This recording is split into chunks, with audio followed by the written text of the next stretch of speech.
大家好，我是秋平，我来到了湖南长沙，今天看一个特别的地方——青楼，一座清朝保留下来的青楼，相对来说比较完整。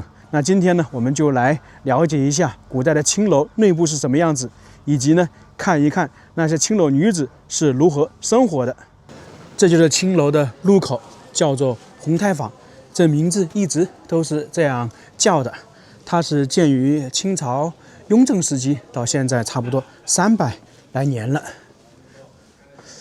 外表看起来是比较简单了，里面的话完全是不一样的。它大概是上下2层，面积达到800平方米，还算是比较大的。当然了，这也是经过修缮的。红胎坊，以前这边肯定是热闹非凡的。刚到门口就看到红色的绸缎拉满了天发，这暧昧的气氛马上就来了。等一下呢，还能看到一些红灯笼。在这里看到一位女子站在这里，明显的看得出来年纪是相对来说大一点。那这个并不是迎宾啊，而是属于青楼的老鸨。这个老鸨呢，就相当于是青楼的负责人 CEO， 也可以称之为董事长。但是呢，他是不是老板呢？这就不一定了。我们看资料或者看影视剧了解到，老鸨呢一般是相对来说就是职业经理人，整个这个青楼呢，他只是明面上负责，在后面的话背后还是有老板的。因为在封建社会啊，开青楼你光靠一个老鸨一个这样女子她是开不起来的，一定得有人脉。如果没有人脉，没有人帮他后面推动的话，他肯定是开不起来的。这个老鸨呢，他站在这里呢，就是算是迎接了。碰到熟悉的人就会说：“李老爷、王员外、李员外，您来了。”那碰到读书人就是说：“李秀才、王秀才、李进士，您来了，里面请。”那如果是碰到达官贵人，那就更不得了了。反正他在这里呢，就是基本上算是接待他认识的，或者是说有身份的。在以前呢，你像我们熟知的大诗人李白、白居易、杜甫，他们都来过青楼。也就是说，青楼啊，并不是我们在影视剧中看到的，或我们印象中认识到的，跟妓院一样的，它还是有区别的。青楼相对来说是一种高端会所一样的，来这里的人基本上是高消费，然后稍微有点身份的普通人来这里的话是比较难的。现在这里是一个景区，里面放了很多蜡像，它是用蜡像展示古代青楼的场景。刚刚我们说青楼和妓院是有所区别的，这主要呢是可以追溯到青楼的诞生时期。它最早诞生的时候是跟齐国的宰相管仲有关，他也被称之是青楼的祖师爷。当时啊，春秋时期战乱比较多嘛，导致呢很多女子啊是流落在外，没有生活的地方，没有居住的地方。于是管仲为了国家稳定，就把这些女子集中到一个地方居住，进行培训他们，教会他们一些东西，让他们能够自力更生，有稳定的收入。居住的地方就叫青楼，青楼就慢慢的这样流传下来了。当时呢，他可能在全国很多地方设置了青楼，有效的繁荣了经济，稳定了社会，带来了大量的收入。只是说后面随着社会的发展，青楼呢就慢慢的有所变化了。管仲呢也被称之为是青楼的祖师爷。我在网上看到一些资料说，以前很多妓院呢，它里面会供奉管仲的那个画像。像我们现在看到的这个蜡像是管仲的贤内助田倩，据说呢也是一代名妓。这墙壁上面挂了几幅画，是之前历史上一些非常有名的青楼女子。我们比较熟悉的像陈圆圆、柳如是，这些都是。这个一看服装就相对来近一点，应该是近代民国时期的小凤仙嘛，看过影视剧就有所了解了。当时他帮助蔡锷将军离开北京。在以前，很多青楼女子在历史上都留下了比较深刻的记忆。第二位，柳青阳，唐代名妓，唐朝中期的人物。这个人呢，命运也比较悲惨的。第三个是张彩萍，北宋时期的洛阳名妓。在唐宋时期，青楼文化是比较盛行的，很多文人墨客都会去青楼。我们叫得出来的那些大诗人、大词人都去过青楼。李白、白居易、杜甫就不用说了，他是青楼的常客。这一位女子呢，她是上个世纪30年代冯太坊的名妓，叫福淑媛，也是命运比较悲惨。早期呢，家里条件还好，后面父母双亡，她呢就被姨母卖到了青楼。青楼女子啊，她们大部分呢都是被卖到青楼的，稍微有办法或者稍微能生活下去的话，她们都不愿意来青楼。我们看过影视剧，有一些也了解到，很多呢是小时候父母去世，然后呢他就被亲戚被一些人卖到青楼。那还有一些呢是家道中落，那以前过的生活稍微好一点，那家道中落家破人亡之后没办法了。在老鸨的后面有一个桌子，也不简单了，肯定是刚进来的人就是坐在这里。我们现在坐的这一块是一张桌子，那么在以前这里肯定是有好几张的，这里属于大厅，就是青楼最低消费的地方。比方说张三李四王麻子3个秀才呢，约好某一天呢来青楼听听曲喝喝茶，大家聚一下。那我们都知道秀才家里啊，他的财产很有可能并不是那么高，他们可能呢就只能在1楼这里消费。那在这里有一点呢，来1楼消费低只是相对的，如果对应外面还是很高的。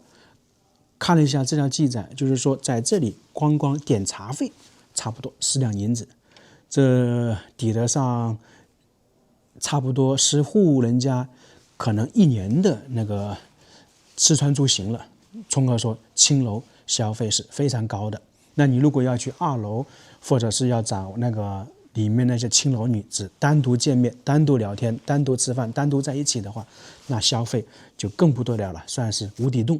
除非呢有另外一种情况，你不用怎么消费，就是你很有才华，像李白呀、白居易这些人，他们可能呢跟某一个青楼女子聊天，他的文化、他的才能、他的魅力征服了这些女子，可能的话他的消费就会少一点，甚至可能说没有，青楼女子呢还免费接待他。但是这种的话在历史上是少之又少，大部分的话来到这个青楼消费是非常高的。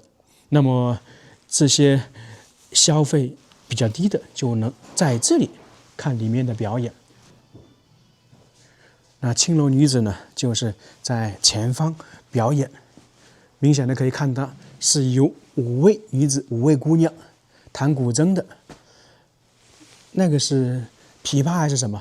我对这些乐器不太懂啊。那这个人可能就是唱的吧。青楼女子啊，她也是比较注重培养的。如果说你年纪很小，30、40岁来到青楼，那些老鸨呢就会培养她琴棋书画。也就是说，青楼女子呢也是有文化的，也是有艺术的。如果什么都没有，她们在青楼估计呢也是生存不下去的。因为一开始我们也说了嘛，青楼相对来说是属于高端会所，那你来这里的人都是达官贵人、文人墨客，你如果没一点水平的话，怎么愿意来这里消费呢？那同样的，那些文人墨客啊，他们也可以用才法征服这些女子。你像李白、白居易这些人，他就做一首诗，那这些女子呢可能就不收他的费用，很有可能呢就愿意跟他聊聊天、交流一下。通过这些蜡像，我们都可以看到古代青楼女子确实是非常漂亮的。这单单漂亮只是她们其中的一个优点，还有一些优点呢，我们说的情商、智商、才能都算了。那我们看这些蜡像，可以看得出来，这些女子呢，应该是宋朝时期的吧。清朝的肯定是不是这种模样的了。我们看一些历史，看一些资料，都会想到秦淮八艳，还有唐朝、宋朝时期的一些名妓啊，他们水平都是比较高的。你像陈圆圆、柳如是这些人，在历史上都留下了比较璀璨的一笔啊。秦淮八艳是明朝的，还有一个宋朝的李师师。坐在外面喝点小酒，吃点花生，是要消费10来两银子或者20两银子。然后这些姑娘表演完了，这些人呢也要打赏，又要花几十两银子。这里呢很有可能是一些地位比较高的女子单独的地方，想要进入这些单独的房间，肯定是要让她满意嘛。两个方面，一个呢是钱财满意，另外一个呢是才能满意。反正有一种说法，古代的青楼很多时候是文人雅士才能够停留的场所，青楼女子呢也有很多才华横溢，琴棋书画样样精通，所以历史上出现了很多名妓，都是琴棋书画比较厉害的。你像钱塘第一名妓苏小小，鲁城百宝箱的杜十娘，倾国名妓陈圆圆，才思兼备的小凤仙等等。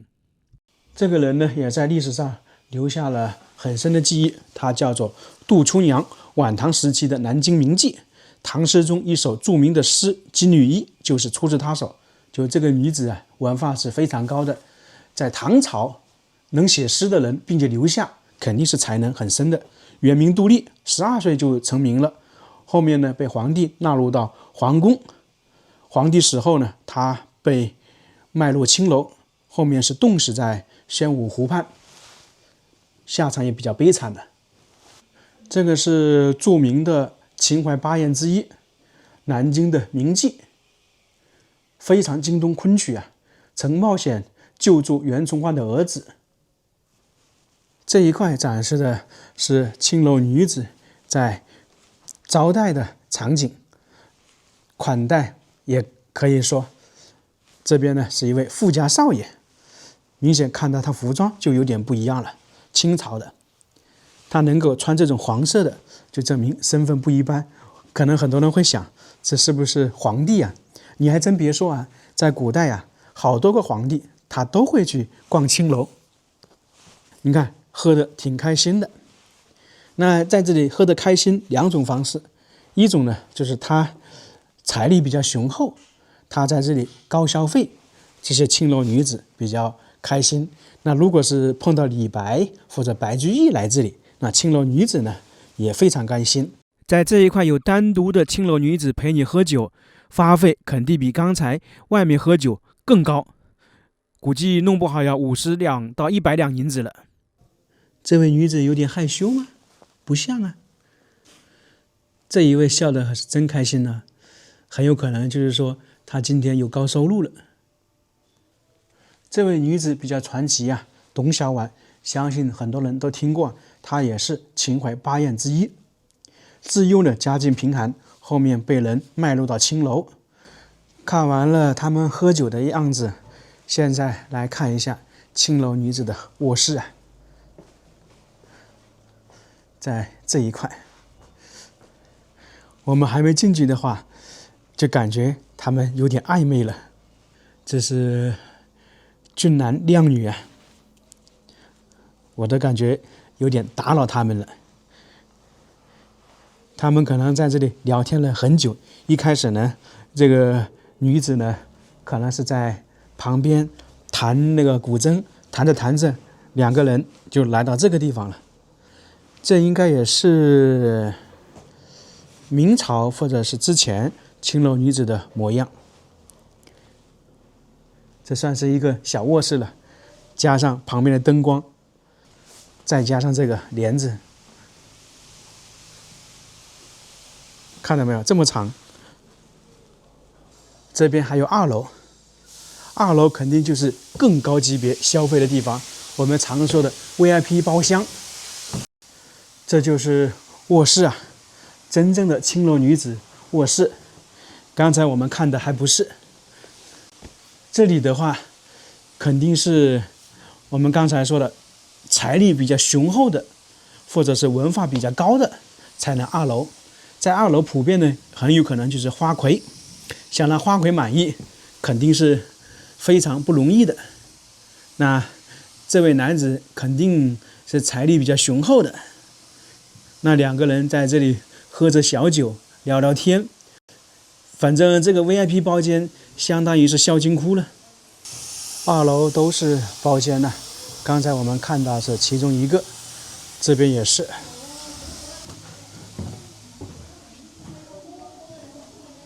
这一位女子躺在这里，她在看什么呢？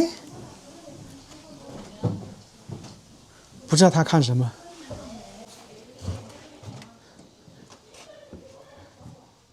这边又是一个房间，把帘子慢慢打开。看这个女子，她弄的蜡像形象，应该是秦淮8艳之一的柳如是。这位青楼女子，我们刚才简单说了一下，在当时她还是挺有民族气节的。我们现在看到的还只是青楼保留下来的一部分，原来的话青楼比现在还大，现在好像是2进，以前是3进。又是一个秦岭烟，都有一些比较好听的名字。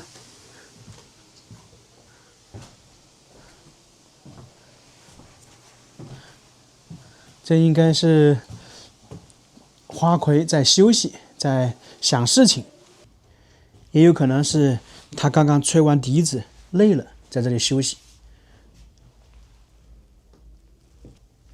我有时候发现呢，古代的衣服确实还挺好看的，传统的服装比现在有一些服装好看多了。现在我们来看一下青楼比较黑暗的地方。这里的蜡像展示的是一位青楼女子在被折磨，在被挨打。古代青楼女子其实有些是非常悲惨的，她们都快被打死了，都不敢报案，不敢反抗，也不敢逃跑。为什么呢？因为没有人给她报案，她自己在青楼肯定是出不去的，就算跑出去了报案，衙门呢也不会过来救他们。因为这个青楼老鸨是有这些女子的卖身契的，在卖身契上面写了这些姑娘的名字、年龄等等，等于呢他是把自己转让了给青楼，上面呢标注了所有的事情由青楼做主，包括生包括死。这就意味着青楼啊对这些女子呢是可以打骂的，你去报官的话衙门也是不管的，所以呢根本就没有人管。更加可怕的是，这些姑娘一旦逃出青楼，如果被衙门抓到的话，会把她们送回青楼，那这样的下场就可想而知了。所以说青楼女子呢一般也不会逃跑，就算逃出去，由于没有身份证明，她们找不到工作，也没地方生活，下场的话基本上可想而知了，被饿死或者被冻死等等。这里有一位青楼女子在自杀，在自行短剑，她难道是被打的受不了，或者是被骂的受不了吗？其实不是啊，青楼女子最怕的不是打骂，而是怕得病，算是一种妇科病吧。得了这种病的话，她们非常痛苦。正常来讲，得病是有治疗的，而青楼女子老鸨是不会让她去治病的，就靠她自己身体去扛了。那很多女子呢受不了，她可能就自杀了。当然有一些青楼女子呢也有可能是受不了打骂而选择自杀的。像这组蜡像展示的可能就是青楼女子不堪其辱而服毒自尽，也是受到了很大的折磨嘛，才会选择自尽的。一开始我们说这些青楼在古代相对来说是那种高档一点的会所，实际来讲的话，这里面的青楼女子啊，下场大部分都不是太好，就算是历史上赫赫有名的名妓啊，很少有下场好的。他们算是时时刻刻都受到压迫，只要稍微没有点利用价值，很有可能就消失的无影无踪了。这也是封建社会黑暗的体现呢。说的通俗一点，古代的青楼也可以说是人间炼狱。那这一座青楼到这里就差不多看完了。只在电视上见过的青楼，在现实当中看到的就是这个样子，包括我们刚才也看到青楼女子的卧室。那这个视频我们就到这里了，非常感谢大家，我们下个视频再见。